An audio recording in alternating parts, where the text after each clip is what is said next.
Bismillahirrahmanirrahim. A'udhu billahi minash shaitanir rajim. Today I want to talk about the condition that we are in. I think today what we can call the society that we're in today could be similar to what we call Jahiliyyah, the age of ignorance. Despite the fact that we are also in the age of information. Information is at our fingertips. We have, through our cell phones, we can Google any information that we're looking for within seconds. But also, within Google is the ability to harness all kinds of information that is misinformation, that is not the truth. So people are given things that are not necessarily the true, and they are not necessarily true, and they believe those things to be true.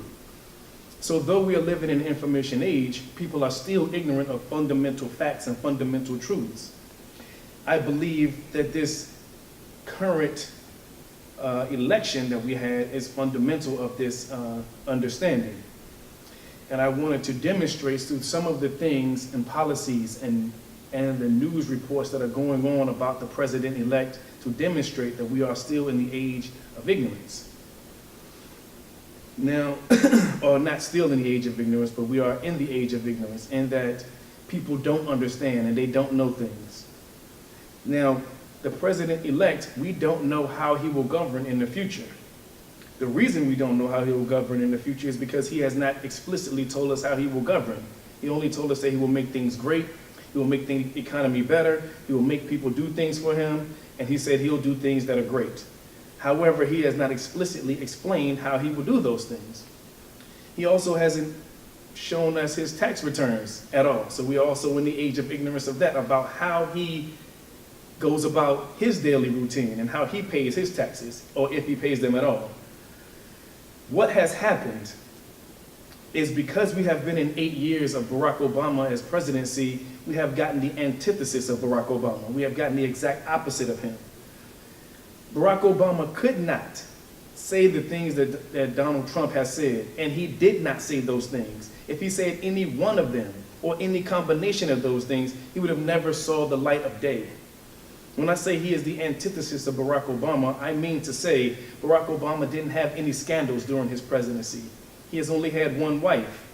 He started as a community organizer, meaning his career was in helping people. He is a man of great intelligence. He is a man who knows constitutional law, and he is a Christian. The reason I say I say Donald Trump is the antithesis of that is because he is full of scandal. He has been sued on numerous occasions, and he has sued people on numerous occasions. He has had 3 wives, and he has cheated on all of them. He is not a community organizer. He is not one who has been known to help anyone aside from himself and his own pockets. He is not a man of great intelligence in that he doesn't understand the policies for which he is explaining. If you ask him to go in any depth, he will only reiterate the word that he has already said. He has also implemented or wants to implement rules that are unconstitutional, whereas Barack Obama is an expert in constitutional law. And Donald Trump has also violated several pillars or tenets of Christianity. So it's very doubtful to me that he is a Christian. And we'll get into that a little bit deeper. As I said, we don't know whether he pays taxes.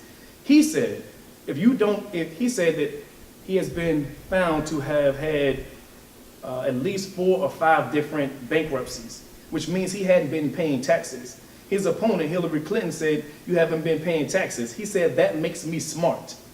The opposite of smart is dumb. The opposite of not paying taxes is paying taxes. So if the community at large, the society at large, United States citizens at large pay taxes, then he is essentially calling us dumb and saying he is smart by outsmarting the system. Zakat is one of the 5 pillars of Al-Islam. That's how important it is. But he says charity, he says paying taxes for the police, for the army, for the military, for our infrastructure is not important because he's not paying a red dime in that, and he is a billionaire. The man started off as a millionaire and is a billionaire and not paying any taxes. I pay more taxes than he does. But this man is president-elect. Now, there have been several people who have said that he is not a man who is racist. They said he has only tapped into the hearts and mind of those people who are actually racist, but he himself is not racist. Now, I have a plethora of evidence to prove that he is a racist person.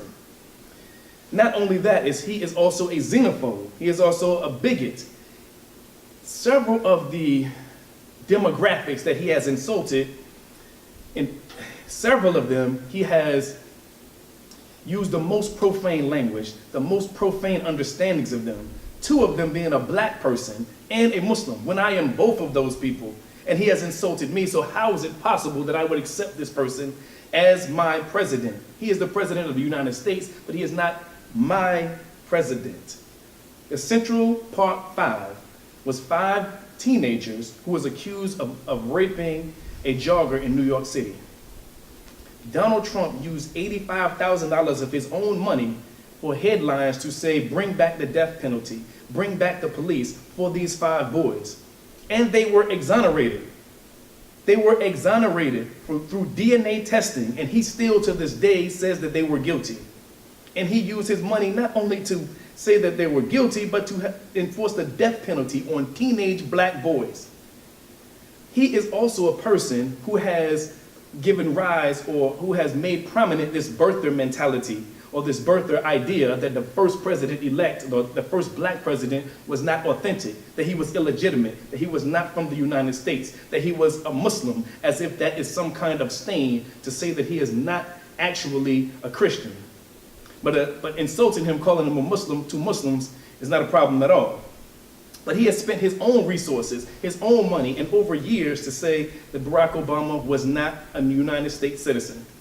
I know initially Barack Obama had to feel, this is petty, this is foolishness, that I even have to entertain this. But he had such a constituency, such a large following, that Barack Obama was forced to show his birth certificate to a man asking him something that's so foolish to say that he wasn't the president or that he wasn't a citizen of America.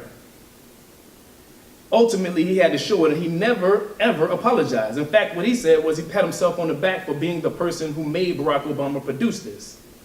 The United States government has sued the president-elect, Donald Trump, twice for not renting to black people. On 2 different occasions, they have sued him for not renting to black people, but this man is not a racist. And in response to that, he sued the United States government back. And of course he lost, but he also settled the case because he is a racist. What he said to them was the United States government is forcing him to rent to welfare recipients. Now, one of the people that they love is Ronald Reagan. Ronald Reagan also was known for calling people welfare queens.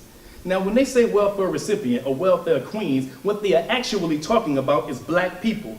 When the ultimate, the absolute, the majority of people who are on welfare are white people. But they have it in their minds that black people are the people that they are giving welfare to. But it is throughout America, white people are more likely to, or not more likely, they are more welfare recipients than black people. But that is a key word that they say, something like thug, to insinuate that they're talking about black people. In a rally that he had, in an instance, he was trying to prove that he wasn't racist by mentioning his African American supporter. He said, look at my African American. He's so well behaved. In other words, the other ones aren't well behaved. Look at this one who is well behaved. He's doing what I asked him to do. He's sitting there sitting still. He also says things like the African Americans, the Mexicans, the Muslims. He puts them he uses a monolithic view of them, saying all of them are this. All of African Americans are this. All Muslims are this. All Mexicans are this. And that way he can marginalize them. He said African Americans in the last hour, the 12th hour, he says, I'm going to reach out to African Americans. And what does he say? He said, you live in a world full of poverty and violence. What do you have to lose?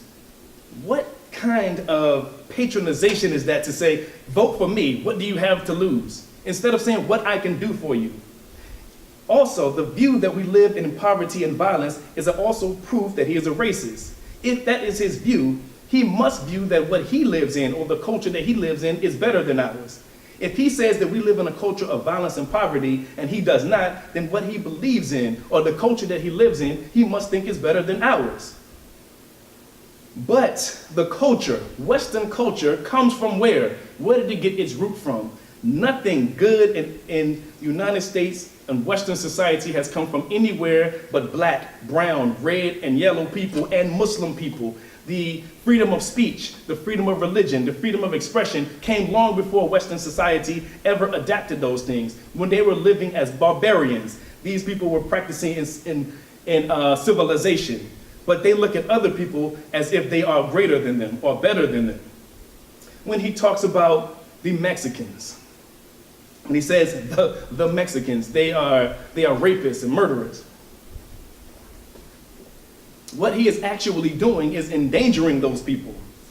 He is having us believe that when you see a Mexican, most of them are rapists and murderers. And he said, and some of them I think are good people, which means the majority of them are rapists and murderers. So how can someone who believes in that person, someone who voted for that person, look at Mexicans in suspicion? When he talks about Muslims and he doesn't want them to come to this country. As I said, Barack Obama is an expert in constitutional law. The idea that you can stop Muslims from coming to this country simply because they're Muslims is unconstitutional. He couldn't implement it if he wanted to, but he is not smart enough to realize this. Just a couple of weeks ago, we had the Gold Star father, Khazar Khan, here, and he insulted him, and he insulted his wife, saying she didn't speak, probably because she's a Muslim. You know, what he tapped into in the disgust, the bigotry, the racism, the xenophobia that several people or the people that voted him possess is something that is so disgusting, it's so absurd to me. He had a federal judge who he said could not be impartial because he was of Mexican descent. In other words, he's saying because the man is a Mexican, he can't do his job properly. They asked him repeatedly, what are you trying to say? Why can't he do his job? He said explicitly, he is a Mexican. That was his answer. That's the reason he can't do his job.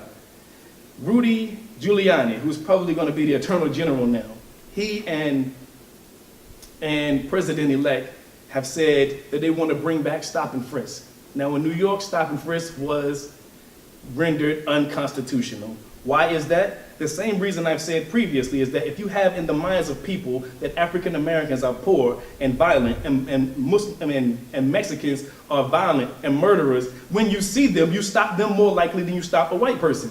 Because you think the white person is good and the black person is bad. So they have their own stereotype and then they reinforce it by stopping only black and brown people. So it was found unconstitutional, but this man and Rudy Giuliani want to bring it back despite the fact that it's unconstitutional. Now, several of us were under the impression, I've heard several people say that Barack Obama didn't do enough for us, or he didn't do much for us. As you see now, and as I hear, that Donald Trump is promising to make sure that we continue certain ideas in Obamacare. When throughout his campaign, he was saying, I'm going to repeal Obamacare as soon as I get in office, as soon as I get in office. However, Barack Obama has some really good ideas that he can't just overturn. One of those ideas is that you have your child can be on your insurance until they turn 26. Now he is saying, I'm not going to do away with that. But if you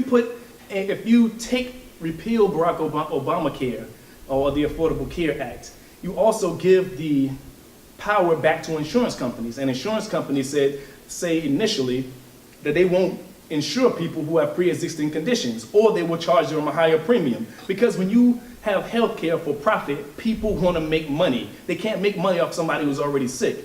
That's the reason why Obamacare came into effect, and that's the reason why we need universal health care to vacuum everyone. You see, United States is the only indigenous country in the world that does not have universal health care. And that is the reason is because there's too much money in it. Something like our health, in which every person ever has been sick or will be sick and will die. Why would we not have universal health care? Only because people are after profit. Now Hillary Clinton is criticized for the term super predator that she named for black people. Now, if you've seen the documentary 13, you will realize that several of the black congressional leaders, several senators, and even the community was asking Bill Clinton and Hillary Clinton for tougher laws. They did implement those laws, and in those laws they realized that they were disproportionately affecting black people. Newt Gingrich is also on this documentary, and they acknowledged that several of the laws that they enacted or that they put into law affected black people negatively. So they were trying to overturn this. When this man, though, Donald Trump has never apologized for anything aside from saying that he would grab a woman by the vagina. That's the only time he has ever apologized. Not only did she apologize for this, but she is the person who was talking about for-profit prisons and stopping for-profit prisons. You know, if you have a prison and it's for-profit, then you have to have people in it to make money. And who would they have in it but the people that they are going to stop and frisk? The black people, the brown people, the Muslim people, the any people other than white people, because they don't stop white people.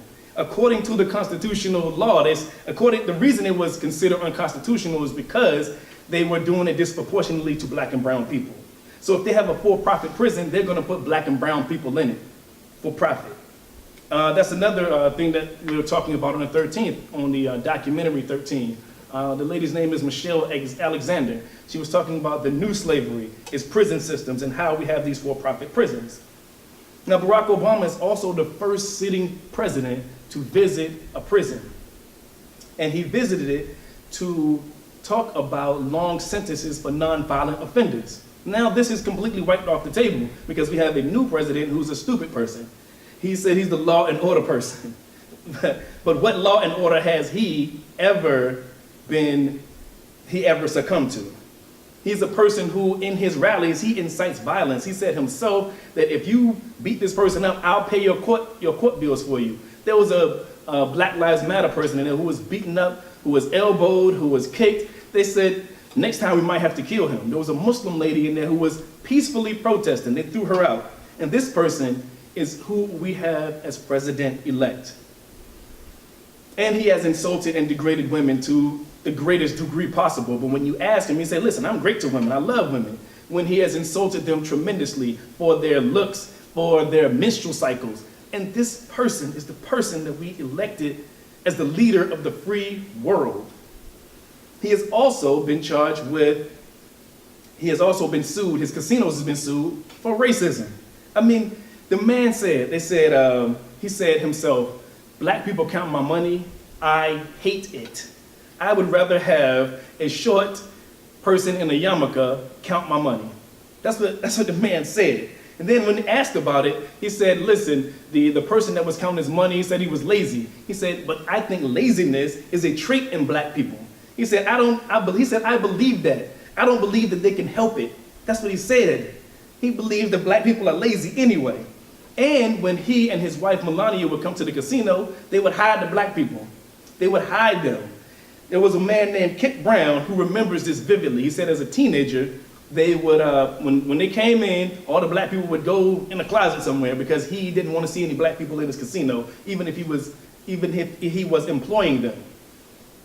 Now we know that the KKK and the neo-Nazis and other white supremacist groups have supported this man, and he would not disavow them until the 12th hour because he needed those votes. But there was a Virginia Ku Klux Klan leader who said a lot of what he believes in, we believe in. That is why they voted for him. How is that the case that the President of the United States has such in common with a Ku Klux Klan leader? There was a Slight magazine. They did a survey of 2,000 non-Hispanic white people. And 1/3 of them said they saw black people as less evolved. They used words like savages, they're like animals and barbaric, and they were all likely to be Trump supporters. Now this is in 2016. People are still saying this. You know, this originated with Charles Darwin, when he was saying that black people are less evolved. They evolved from the monkeys, and then white people evolved from them, so they are a higher species than we are.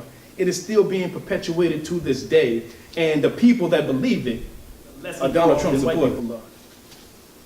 And the man insulted disabled people. There was a reporter that he insulted and mocked as if there is something funny about it. And POWs, prisoners of war. This man insulted every prisoner of war who has ever lived. When he insulted John McCain was not only a prisoner of war, but he was tortured. And this man said, I like people who don't get captured. This sounds funny as something you say in a barroom, but not as the president-elect. So what I would ask is the people that voted for him, there are only two alternatives. Either you agree with what he said, or you don't care about what he said, which is equally disgusting to me. If you believe it, that is obviously deplorable. But if you don't care, if he can say these words and mean these things and be sued by these people, by the government on several occasions for racism, and you still vote for him and you still don't care, it says a lot about you. In the words of Malcolm X, it says, how can they be your friend and his friend too? If you are my friend, I'm a black Muslim, right? And you voted for him, how can you be both of our friends? How can you believe what he said and still like me? He says that he'll have Mexicans pay for a wall. You know, he'll build a wall that makes Mexicans pay for it. And he'll make China have fair dealings with us. None of these things has come to any fruition. What I'm saying is, and he has not explained any of these things. He lost 3 debates because he never said anything aside from Hillary Clinton did this or Bill Clinton did that. When they asked him explicitly about the sexual assault that he said he would do, he would grab a woman by her such and such. He said in the middle of his explanation, Bill Clinton did things far worse. Is this like a child in classroom? How can a grown person, if anything, I have my son right here. If he did anything wrong and he brought someone else into the explanation, I would be upset immediately. There's no way someone else can be in the middle of this. Your explanation, your responsibility, your accountability is your own. That has nothing to do with Bill Clinton. When in fact, Bill Clinton, he is reported as saying Bill Clinton didn't do anything wrong, and the people that accused him were liars. He said Bill Clinton was a good person. He said Hillary Clinton was a good person. This man has said everything that's known to man. He said the sky is blue, then he said the sky is red. He said, so we have no idea. That's what I mean, the age of ignorance. We have no idea how this person is going to govern. Right now in Abu Dhabi, his hotel is being charged with slave labor because they are hiring Pakistanians. People from Pakistan to work for slave labor for less than $1, and they're all living in a one-room apartment right now. And he is denying accountability for it. He's saying, I didn't know this was happening. In the same way he didn't know that racism was happening in his hotels and racism was happening in his casinos. How many times can you be not only accused of it, but be sentenced, settle the case on 3 different occasions? How many times do this has to happen to you before we acknowledge that this person is a racist? This is not that he is talking to racists. He is talking to them because he agrees with them. He understands them because he is just like them. Now, I said earlier that he is not what you call a Christian. They asked him to read from the Bible, and he said, I'm going to read from 2 Corinthians. Any Christian knows you say 2 Corinthians. He's never read the Bible probably before in his life. But in thinking about just about the commandments, I mean, he has probably violated at least 3 or 4 of them that we know of. He has cheated on his wives. He has stole, cheat. I mean, what kind of evangelical Christian would vote for this man? You know, Jesus is talking about the rich man. And he said, a rich man came to him and said, how do you enter the kingdom of heaven? And he said, follow all of the commandments. And the rich man said, I already follow all the commandments, so what else do I have to do? He said, get rid of all your riches and all your wealth, and then you'll be with me. And the man walked away, right? And, the disciple said, why did you say that to him? He said, it is easier for a camel to go through the eye of a needle than for a rich man to get into the kingdom of heaven. This man, with his plethora of violations to humanity, is going to be extraordinarily difficult. It's going to be the probability that a camel will go through the eye of a needle before this man enters paradise. But we have given him the presidency. We have given him the finger to touch the red button. He didn't know what Brexit was. He has had at least 4, 5, or 6 bankruptcies. He has lost $1 billion of his own money. I mean, bankruptcy means that you had an idea and it faltered. And you said, listen, government, please allow me another chance. And then they did it again, and again, and again, and again. We can't do that with American society. We can't do it with American money. Say, listen, I made a mistake. I lost all your money. Let's start over again. How many times would that happen? And he also is talking about giving nukes to Japan and giving nukes to South Korea. And he asked himself, why can't we use nukes? He doesn't realize that we are in the Act, the Non-Proliferation Act, when we're trying to disseminate or to disassemble our nuclear arsenal, because the damage that it will do. If we set up a nuclear weapon and send it to one country and they send it back, they'll kill everybody on Earth. And this man wants to give more people nuclear weapons. What I'm saying is we are in the age of ignorance because our leader, their leader, he's not my leader, is an ignorant person. Now, probably the most disturbing thing that he is ignorant of is climate change. Now, we've talked about personal responsibility. We've talked about people saying negative things and believing negative things about a whole group of people. But the idea that he does not believe in climate change, that he does not believe that the earth is getting warmer and is causing the seasons and the environment to be affected. He says it's a hoax from China. I mean, is this a child? I mean, it's too important of a subject to be that ignorant on, which means for the next 4 years, nothing will be done about it. It will be the progress we have had will either be stopped or it will be reversed by this person.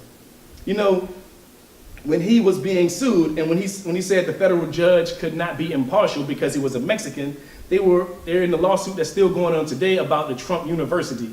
You know, he had a university in which no one ever graduated from, and they're being sued for fraud right now.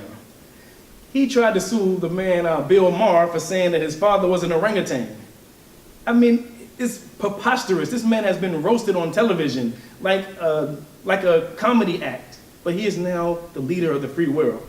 Now, people's bigotry, their enmity, their stupidity, their racism doesn't really bother me, or it didn't bother me, because I thought that there are more good people in the world than there are bad people, more good people in the world than there are ignorant people, more informed people than ignorant people. But then when he won, I realized that their ignorance, their stupidity, their enmity, their bigotry affects me. And it affected me in a way that I can't quantify. People have asked me, why am I different? Why am I acting different? I should be the same Ismael.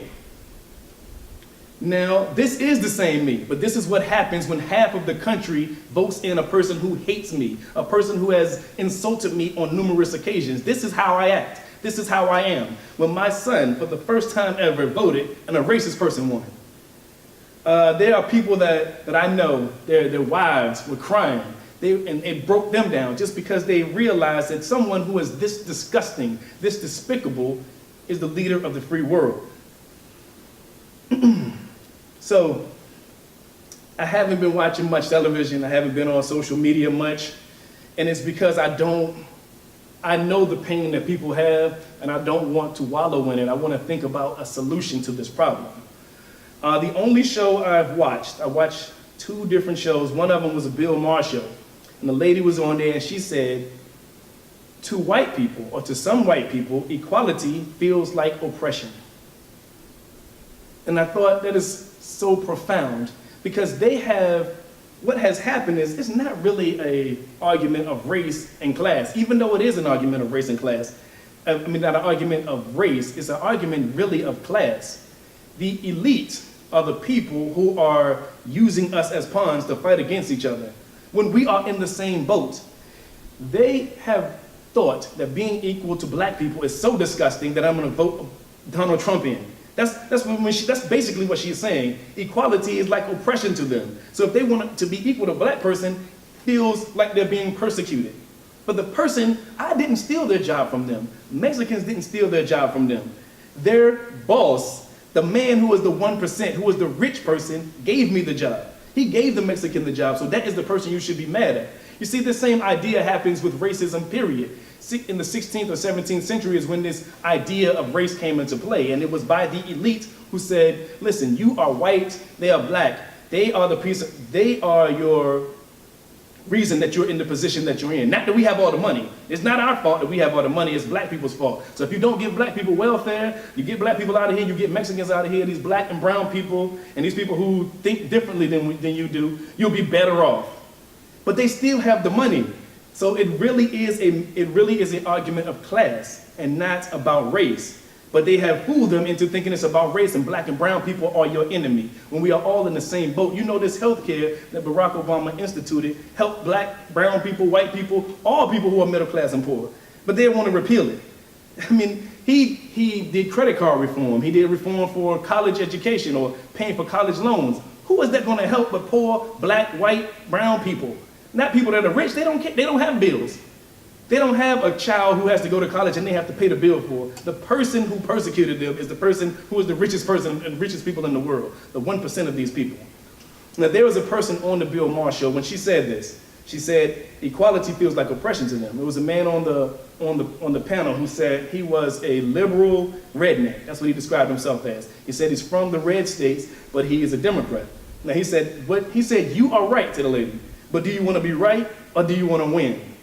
He said you have to talk to these people. You have to talk to people who will feel disenfranchised. But if they just feel disenfranchised for reasons that are not true, what can you talk to them about except that they are in their own ignorance? You see, they said this "Make America Great Again" slogan was actually for white nationalism. It's a call to white nationalism because black people, when was America great for us? Individually, people have had success, but as a whole, America has never, ever been great for us. For Mexicans, America was never great for them. It was great for them before they stole their land. It was great for them, or Muslims, or any minority. When was America great for them? So when he said this, when he put this out, he wasn't talking to us anyway. He was giving a signal to people who believe as he does, and they came out in droves to vote for him. So, what we can do to combat this, obviously, is not rioting, as I've heard some people have done. As soon as I see something or hear about something, I try to tune it out, but I hear that there are riots going on currently. Obviously, that's not a solution, a long-term solution. What I think we cannot do, though, is I know, and we know as Muslims, that Allah is always in charge. Allah has power over all things. But we also have to remember that Allah says that he chooses a people, and if they don't do what he wants them to do, then he'll choose another people. Now, the reason he chooses them, and the same reason he calls the disciples of Jesus, Isa, alayhi salam, he calls them the helpers. He said, if you help me, I will help you. Helping Allah means being a Muslim and doing what a Muslim is supposed to do.